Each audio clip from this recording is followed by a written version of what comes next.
I've always grown up as a Christian. I've called myself a Christian my entire life.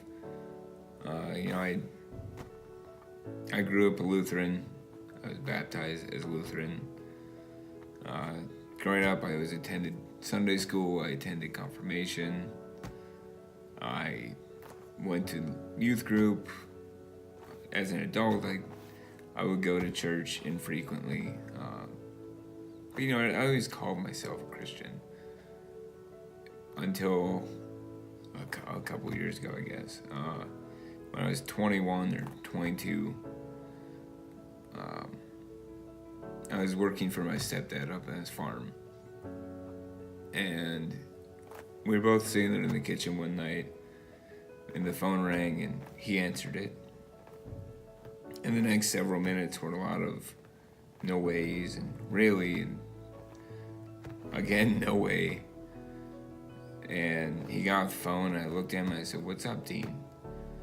And he said, "Sam is dead." And I said, "What do you mean, Sam?"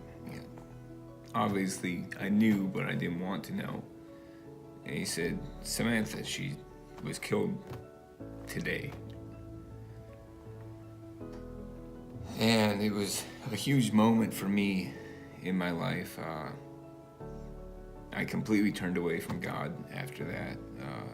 I wanted nothing to do with him. I wanted nothing to do with Jesus or the Holy Spirit. Because I was convinced that they would not let that happen to a follower of Jesus Christ and someone who loved Jesus Christ like I did. And I lived the next few years just completely convinced that God and Jesus don't exist. And it took a really good friend of mine to call me one night and say, "Alex, I know you've been struggling with this, but I want you to give God another chance. I want you to give Jesus another chance.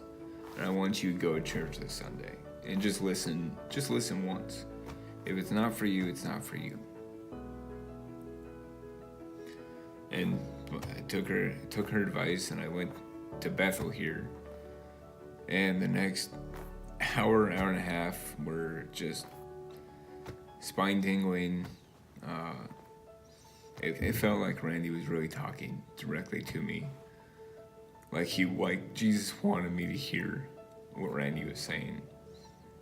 And I left the service that day, and I actually did cry. And the past year have just been a lot of learning for me through not only my experience, but what God can really do when you accept him into your life and when you accept the love that he has to offer. My name is Alex Cogdill, and his story is my story.